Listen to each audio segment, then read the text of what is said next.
ஆசைக்கு ஒரு நாய் வளர்க்கலாம். இப்படியா? இதுகளை தின்னுபிட்டு அங்க எங்கேயாச்சும் அவ்வளவு இடம் கிடைக்கும், அங்கேயே படுக்க கூடாதா? இங்கேயே படுத்து செல்ல ஃபுல்லா உதுத்து விட்டு போயிருங்க.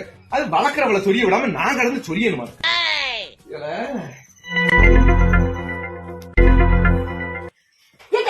என்னங்க உன பக்கீங்க? என்ன அப்படி வாயில அரைச்சி போட்டு அடிக்க போறீங்களே? அடிச்சா அது பாவம் இல்லையா? அந்த பாவத்தை எங்க கொண்டே கிடப்பீங்க? 7 ஜென்மத்துக்கு நம்மள பிடிச்ச ஆட்டம். எனக்கு இதுக்கு இப்ப இங்க இருக்க கூடாது. அவ்வளவுதானங்க.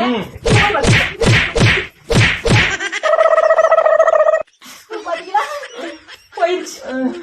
இதுக்கு போய் வாயில அரைச்சி அடிக்க பாத்தீங்களே, பாவம் இல்ல. அம்முக்கு டும்முக்கு அம்மாள் டும்மாள்.